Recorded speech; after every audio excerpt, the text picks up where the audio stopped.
Thomas More, Utopia.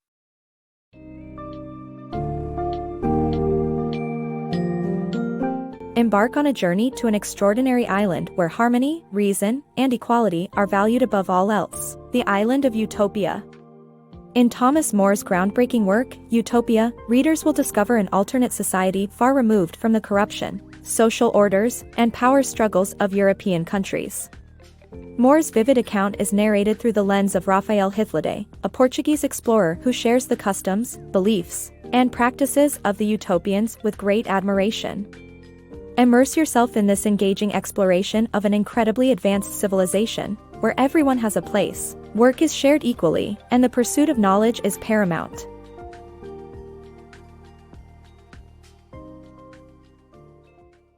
Uncovering Utopia. Thomas More, in a letter to Peter Giles, shares an oral travelogue transcript about the utopian state by Hythloday. More asks Giles to review it for completeness and provides additional information he forgot to ask. More feels the report may offend people with its wit, spirit, and scorn, and worries it may be too difficult or trivial.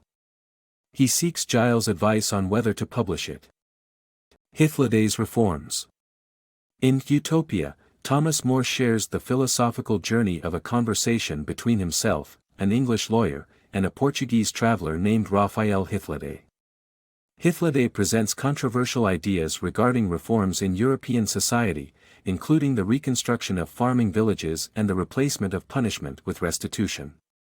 He also criticizes kings and their councils for not caring about the welfare of their people, citing the corrupt education and social orders as leading causes of crime. Although his ideas were initially met with resistance, they eventually gained support at a dinner with Cardinal John Morton. The Utopian Philosophy. Hythloday shares his philosophical insights with More, suggesting that rulers give up excess power and wealth for the sake of their people's happiness. He argues that private property is the root of evil and that only equality can bring happiness. More disagrees, emphasizing the importance of gradual change and incentivizing individuals to work and create value. Utopia's equal society. In Utopia, each citizen has access to everything, and there is no poverty. The book explores the island's well-built cities, land distribution, and advanced technology. The Utopians practice crop cultivation, animal husbandry, and have a surplus of food. The government system consists of philarchs, the archphilarch, and the prince. The prince holds the office for life, unless they attempt to establish a dictatorship.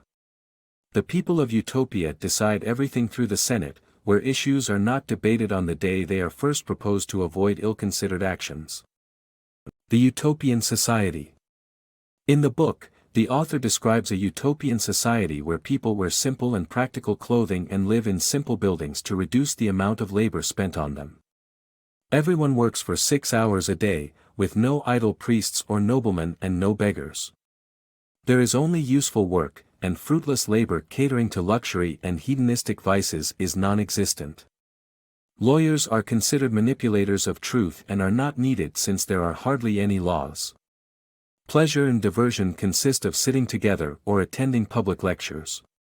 The state structure revolves around the patriarchal family, and overpopulation is handled by moving to less populated cities or founding colonies on the mainland. They only go to war when they need land to provide for their living, claiming and use territories and uncultivated soil from the natives. A Utopian Society. In a utopian society, everything is produced and distributed to dedicated depots. There is no money, and individuals take only what they need. Well-equipped hospitals with exemplary hygienic standards care for the sick, and the utopians excel in medical care. Euthanasia is suggested but never forced upon terminally ill patients. Utopians may travel with permission from the archphilarch, and leaving without a passport leads to punishment with slavery. There are no slaughterhouses within city limits, and the slaughtering of animals is left to slaves. Utopians export surplus goods and give 1/7 of it to poor countries. They have a vast gold treasure but value iron over gold. Consequently, they make fetters, chains for their slaves, and chamber pots out of gold. Utopians prefer buying foreign mercenaries to prevent war. Utopian Society. In the land of Utopia, pleasure comes from living in harmony with others, not indulging in arbitrary amusements. The community believes in punishing adultery severely, but they're lenient in religious matters. They promote immortality and natural living, rejecting the notion of killing animals for pleasure. Enslavement is the common sentence for severe crimes, as utopians believe that forced labor brings more to the commonwealth than capital punishment. Overall, Utopia and its social system are praised for their ideal state.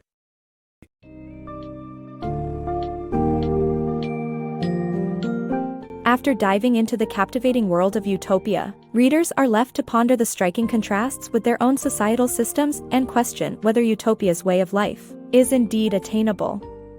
Thomas More's detailed account of an ideal society, one where wisdom reigns, private property is non-existent, and the concept of harmony and equality is deeply ingrained, offers a unique reflection on the philosophies of happiness, freedom, and governance. As the journey comes to an end, readers are encouraged to reevaluate their perspectives and embrace the possibility of change, even if only in small steps, towards a more just and harmonious world.